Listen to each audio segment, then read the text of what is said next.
पंचायती राज संस्थाओं के तीसरे चरण के चुनाव में लगभग 81% मतदान, 1137 पंचायतों में चुनाव के साथ ही तीसरे चरण के चुनाव संपन्न।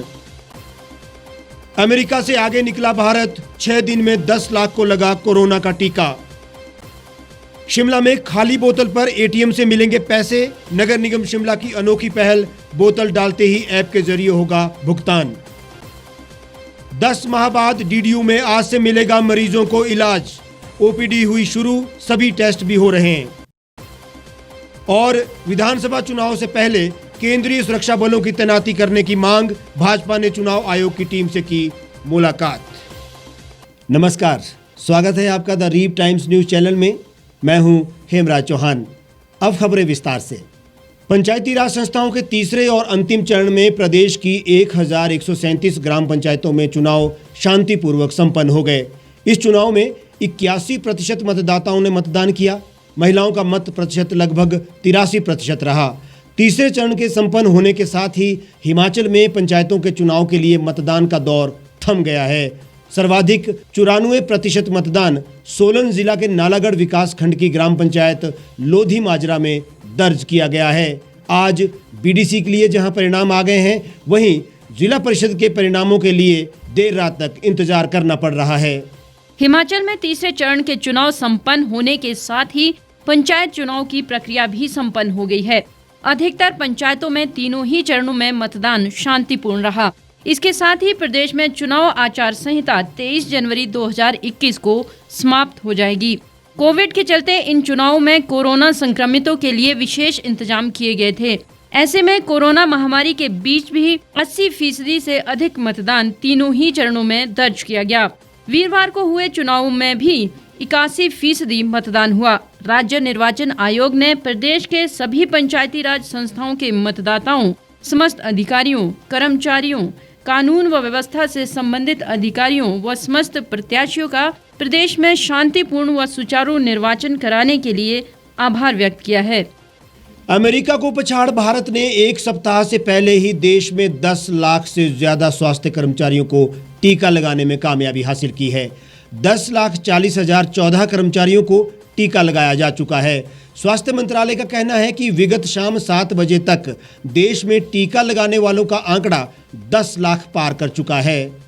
केंद्रीय स्वास्थ्य मंत्रालय के प्रवक्ता के अनुसार गुरुवार को देश भर में 27 राज्यों में वैक्सीनेशन आयोजित किया गया, जिनमें 2,30,530 स्वास्थ्य कर्मियों को टीका लगा। अब तक टीकाकरण के 18,161 सत्र आयोजित किए जा चुके हैं। गुरुवार को देश भर के 27 प्रदेशों में टीकाकरण किया गया। आंध्र प्रदेश में 15,507, बिहार में 15,798, चंडीगढ़ में 284, दिल्ली में 5,128, गुजरात में 12,212, हरियाणा में 15,491, हिमाचल में 695, जम्मू कश्मीर में 2,408, कर्नाटक में 16,103, केरल में 10,266, मध्य प्रदेश में 7,117, उड़ीसा में 26,558, पंजाब में 4,832, तमिलनाडु में 6,497, तेलंगाना में 26,441, त्रिपुरा में 5,538 और उत्तराखंड में 2,003 व पश्चिम बंगाल में 7,187 को टीका लगाया गया है। मंत्रालय ने कोविन वेबसाइट में कुछ बदलाव भी किए हैं। इसके तहत राज्य सरकार अपने यहाँ केंद्रों की संख्या को बढ़ा सकती है। साथ ही एक ही जगह पर एक से अधिक सत्र आयोजित किए जा सकते हैं। इधर हिमाचल प्रदेश में भी मुख्यमंत्री जयराम ठाकुर ने दावा किया है कि कोवैक्सीन को लेकर प्रदेश भर से अभी तक किसी भी तरह के रिएक्शन की शिकायत नहीं मिली है। इसके अलावा कोविड वैक्सीनेशन डिस्ट्रीब्यूशन का काम सफलतापूर्वक चल रहा है। नहीं, देखिए, बिल्कुल भी कोई भी शिकायत नहीं आई है। वैक्सीन बिल्कुल हमारे नॉर्मल इस पे चल रही है और लोग उसमें आगे बढ़ करके उसमें जो है वो इस वैक्सीन को ले रहे हैं। जो पर्टिकुलरली जिस फर्स्ट फेज में हमने एक कैटेगरी जो हमने इसमें डिसाइड की है, फ्रंट लाइन वर्कर्स है, हेल्थ केयर वर्कर्स हैं, उनको इसमें लग रही है वैक्सीन और वो फेज हमारा आगे बढ़ रहा है। हिमाचल प्रदेश के लोगों को वैक्सीन मिलने से बड़ी राहत मिली है। प्रदेश में अब आहिस्ता आहिस्ता कोविड संक्रमण के मामले कम होते जा रहे हैं। हिमाचल प्रदेश में अब सभी लोगों को वैक्सीन देने की तैयारी पर काम किया जा रहा है, जबकि अभी तक शेड्यूल के हिसाब से ही वैक्सीन दी जा रही थी। कोविड के खौफ पर हालांकि वैक्सीनेशन का दौर भारी है, लेकिन किसी भी प्रकार की असावधानी जान की दुश्मन बन सकती है। जब तक वैक्सीनेशन के बाद की स्थितियों पर स्पष्टता नहीं आती है, तब तक मास्क पहनना और सामाजिक दूरी का पालन करना ही सुरक्षा की गारंटी है। और अब एक अच्छी खबर, शहरवासी प्लास्टिक, कांच और टीन की खाली पड़ी बेकार बोतलों से भी अब पैसा कमा सकेंगे। लोगों को सिर्फ ये बोतलें स्वच्छ एटीएम में डालनी होगी। इसके बाद तुरंत ही इनका पैसा लोगों के अकाउंट में आ जाएगा। इससे जहां लोगों को फायदा होगा, वहीं राजधानी साफ सुथरी रखने में हम सबका सहयोग बढ़ जाएगा। राजधानी शिमला में नगर निगम स्वच्छता एटीएम स्थापित किए गए हैं। शहर के mall road, IGMC, old bus stand में एटीएम स्थापित किए गए हैं और अब इन एटीएम का ट्रायल लिया जाएगा। इसके बाद लोग इन एटीएम में खाली बोतलें डालने के बाद पैसे कमा सकते हैं। ये एटीएम इकोमैक्स गो कंपनी द्वारा लगाए गए हैं। इसमें नगर निगम शिमला कोई भी पैसा खर्च नहीं कर रहा है, बल्कि कंपनी द्वारा अपने खर्चे पर ही ये मशीनें लगाई गई हैं। नगर निगम केवल इन्हें जगह मुहैया करवा रहा है। नगर निगम के स्वास्थ्य अधिकारी डॉक्टर चेतन चौहान ने कहा कि स्वच्छता एटीएम मशीनें शहर भर में लगाई जाएगी। ये ATM mall road, Sanjauli, IGMC, Baluganj और ओल्ड बस स्टैंड में लगा दी गई हैं। शहर में लोग नालियों और सड़क किनारे बोतलें फेंक देते हैं, जिससे गंदगी फैलती है। वहीं इन मशीनों के लगने से शहर को स्वच्छ रखने में काफी फायदा मिलेगा। सबसे पहले लोगों को अपना मोबाइल नंबर इस मशीन में डालना होगा, फिर बोतलें मशीन में डाली जाएंगी। इसके बाद इसका पैसा ऐप के जरिए लोगों को मिल जाएगा। लोग ऐप से इस पैसे को अपने अकाउंट में ट्रांसफर कर सकते हैं। इससे रिचार्ज या बिल भुगतान भी किया जा सकता है। उन्होंने कहा कि स्वच्छता एटीएम में कांच की बोतलें डालने पर 3 रुपए, प्लास्टिक और टीन की बोतल डालने पर 2 रुपए मिलेंगे। सर, जो शिमला में जो स्वच्छ एटीएम जो लगाए गए हैं, कहाँ लगे हैं, क्या उद्देश्य है इसका? ये स्वच्छ एटीएम जो स्मार्ट सिटी के जो हमारी थीम है, उसके तहत एक कंपनी जो है इकोमैक्स गो कंपनी, एक पायलट प्रोजेक्ट के तौर पे हमने ये 5 स्वच्छ एटीएम लगाए हैं शिमला में, जिनमें से एक आपका मॉल रोड पे है, एक आपके यूनिवर्सिटी कैंपस में, एक संजौली में, एक आईजीएमसी के पास और एक ओल्ड लोकल बस स्टैंड के पास। इस मशीन की सबसे खास बात ये है, इसमें आप प्लास्टिक की बोतल, कांच की बोतल और टिन के कैन, जो आपके कोक वगैरह के या बियर के कैन जो हिल साइड्स पे ये सारी चीज़ें बोतलें पड़ी होती हैं, अब ग्राहकों से ये उम्मीद की जाती है कि ये उसमें डालेंगे और इस पे डालने के जो है उनको पैसे मिलेंगे। एक कांच की बोतल के 3 रुपये मिलेंगे, आपके टिन के कैन के ऊपर 2 रुपये और प्लास्टिक की बोतल पे भी 2 रुपये मिलेंगे। और ये जो पैसे हैं ये कैश में ना होते हुए ये आपको आपके ऐप में ई वॉलेट के तौर पे आपके मोबाइल में आएंगे ये पैसे।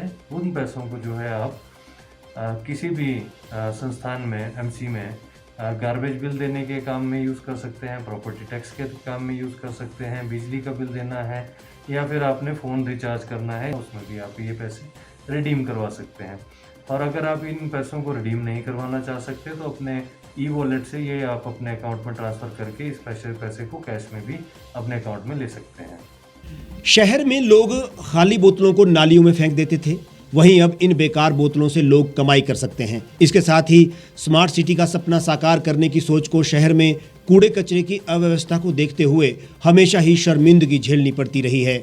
जंगलों में बोतलों और कूड़े के ढेर इस बात का प्रमाण है कि इस प्रकार के एटीएम सराहनीय प्रयास है। और अब स्वास्थ्य के क्षेत्र से अच्छी खबर, डीडीयू अस्पताल में 10 माह बाद आज से रूटीन की सभी ओपीडी शुरू हो गई है। सुबह 9:30 से डॉक्टर्स ओपीडी में बैठे और मरीजों की जांच की। ओपीडी के साथ साथ रूटीन टेस्ट भी शुरू कर दिए गए हैं। इससे पहले प्रशासन ने अस्पताल को पूरी तरह से सैनिटाइज करवाया। अस्पताल को सैनिटाइजेशन के बाद 48 घंटों के लिए बंद भी रखा गया। यहाँ से सैंपल माइक्रोबायोलॉजी लैब आईजीएमसी में भेजे गए। रिपोर्ट नेगेटिव आने के बाद अब ओपीडी को शुरू करने का निर्णय लिया गया है। डीडीयू अस्पताल में रूटीन ओपीडी शुरू कर दी गई है। इससे पहले बुधवार को एमएस समेत अन्य डॉक्टरों ने अस्पताल का निरीक्षण कर यहां पर व्यवस्थाएं दुरुस्त करवाई थी। सोमवार को ही डीडीयू अस्पताल कोविड फ्री बन गया था। सोमवार को यहां 5 कोरोना पेशेंट एडमिट थे, जिसमें से 4 पेशेंट को डिस्चार्ज कर दिया गया, जबकि 1 पेशेंट को आईजीएमसी रेफर किया गया है। अस्पताल के शुरू होने से जहां आईजीएमसी में मरीजों की संख्या में कमी आएगी, वहीं आसपास के मरीजों को भी काफ़ी सुविधा मिलेगी। इससे पहले इलाज के लिए काफ़ी परेशानी आ रही थी। छोटी से छोटी बीमारी के लिए लोगों को या तो आईजीएमसी पहुंचना पड़ रहा था या फिर निजी क्लिनिकों में। गौरतलब है कि कोरोना के कारण डीडीयू अस्पताल को बीते वर्ष 24 मार्च से पूरी तरह से बंद कर दिया गया था। इसे कोविड अस्पताल बना दिया गया था। इसके बाद यहाँ पर ना तो आम मरीजों को देखा जाता था और ना ही उनका कोई टेस्ट हो पा रहा था। डीडीयू में ओपीडी बंद होने से इलाज के लिए मरीजों को आईजीएमसी पहुंचना पड़ रहा था। अब बीते 1 माह से कोरोना मरीजों में कमी आई है।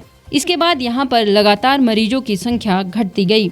अब इस अस्पताल को आम मरीजों के लिए खोल दिया गया है। महीने से रिपन हॉस्पिटल कोविड हॉस्पिटल होने की वजह से सारी ओपीडी सर्विसेज बंद थी। गवर्नमेंट ने सैटरडे को नोटिफिकेशन जारी की और इसको नॉन कोविड हॉस्पिटल डिक्लेयर कर दिया गया। आज से हमने कोविड नॉर्म्स को फॉलो करते हुए पूरी सैनिटाइज करने के बाद सब ओपीडी स्टार्ट कर दी हैं। अब हर फैसिलिटी रिपन में उपलब्ध होगी। इंडोर फैसिलिटी के लिए अभी मंडे तक इंतज़ार करना पड़ेगा, क्योंकि 5 डेज से पहले हम इंडोर नहीं खोल पाएंगे एज पर कोविड नॉर्म्स। अभी कोरोना ख़त्म नहीं हुआ है। अभी जो कोरोना के जो नियम हैं, जैसे सोशल डिस्टेंसिंग, हैंड वॉशिंग और मास्क, ये 3 चीज़ें तो अभी आम जनता को करनी ही पड़ेगी। पहले पेशेंट का टेम्परेचर नोट होगा और जो फीवराइल पेशेंट होंगे उनको फ्लू क्लिनिक में भेजा जाएगा और वहाँ से अगर डॉक्टर समझेगा कि इसका कोरोना के लिए टेस्ट ज़रूरी है तो उसका टेस्ट किया जाएगा और बाकी लोग जो हैं, बाकी पेशेंट्स जो हैं वो नॉर्मल ओपीडीज में जाएंगे। पश्चिम बंगाल में इस साल होने वाले विधानसभा चुनाव से पहले राजनीतिक जंग शुरू हो गई है। बीते दिन केंद्रीय चुनाव आयोग की टीम ने पश्चिम बंगाल का दौरा किया और राजनीतिक दलों से मुलाकात की। चुनाव आयोग की फुल बेंच बंगाल दौरे पर है। गुरुवार को राजनीतिक दलों के नेताओं से मुलाकात होती रही। इसी कड़ी में भाजपा ने भी चुनाव आयोग की फुल बेंच से भेंट की। इस दौरान भाजपा ने मांग की है कि विधानसभा चुनावों के मतदान के कम से कम 15 दिन पहले ही केंद्रीय बल की तैनाती की जाए। प्रदेश भाजपा अध्यक्ष दिलीप घोष, भाजपा के राष्ट्रीय उपाध्यक्ष मुकुल रॉय और राज्यसभा सांसद स्वपन दास गुप्ता ने आयोग की टीम से मिलकर 34 सूत्रीय मांगों का ज्ञापन भी आयोग को सौंपा। In 2019, the additions were 3.04%. Deletions were 0.52%. In 2020, additions were 3.45%. Deletion was 0.42%. In 2021, additions have been 2.84% and deletions 0.84%. I would request our CEO to kindly make sure that all of you get this statement, which is a district-wise breakup in West Bengal of the current revision of electoral rolls. चुनाव की तैयारियों के बीच Bharatiya Janata party ने मांग की है कि बंगाल में मतदान के 15 दिन पहले ही केंद्रीय सुरक्षा बलों की तैनाती की जाए। भारतीय जनता पार्टी की बंगाल यूनिट ने इस बारे में केंद्रीय चुनाव आयोग को चिट्ठी भी लिखी है। बीजेपी की मांग है कि बंगाल में मतदान से 15 दिन पहले केंद्रीय सुरक्षा बलों की तैनाती कर दी जाए। साथ ही जो पोलिंग बूथ संवेदनशील है वहां का लाइव वेबकास्ट किया जाए। भाजपा की मांग है कि केंद्रीय सशस्त्र बल की तैनाती भारत निर्वाचन आयोग द्वारा नियुक्त पुलिस पर्यवेक्षकों की देखरेख में हो। राज्य पुलिस पर्यवेक्षक तथा अन्य पुलिस पर्यवेक्षक केंद्रीय सशस्त्र पुलिस बल के वरीय अधिकारियों के साथ मिलकर यह सुनिश्चित करें कि बलों को कुछ इस तरह तैनात किया जाए कि सत्ताधारी दल की मेहमान नवाजी के आकर्षण से वो दूर रहें। केवल केंद्रीय बलों को ही सभी पोलिंग स्टेशनों के 200 मीटर के दायरे के भीतर तैनात किया जाए। As I told you, we had almost 2-hour interaction with the political parties. I'll give you some of the highlights of that meeting. most political parties showed concerns of law and order situation. They spoke of high voltage electioneering, which can become violent and threaten to vitiate the electoral process. We are just paraphrasing what they said. They also talked about provocative slogans, a communally charged atmosphere, etc., etc.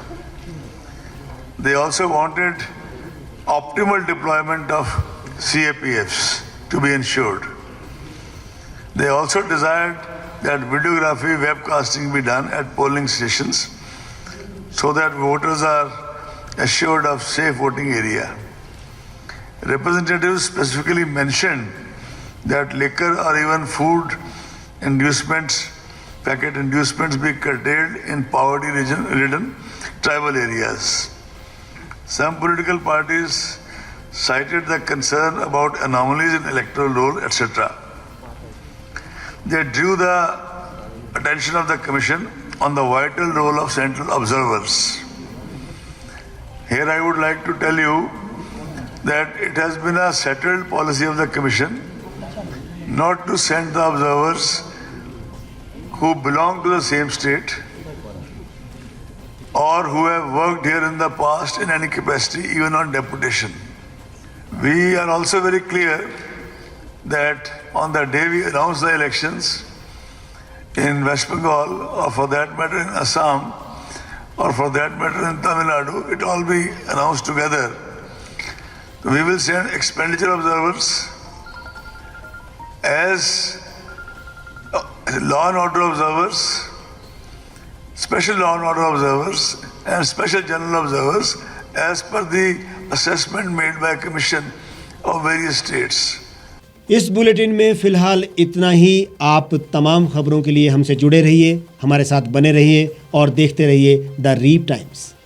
गांव की चौपालों से लेकर संसद के गलियारों तक, गृहिणी के चूल्हे से लेकर निवेश और बाजारों तक, किसानों के हाल से लेकर खेत और खलिहानों तक, शिक्षा और स्वास्थ्य से लेकर खेल के मैदानों तक, संसद के प्रधान से लेकर पंचायत के पंच तक, सेंट्रल हॉल से लेकर ग्राम सभा के मंच तक, हर खबर पर रहेगी हमारी पैनी नजर।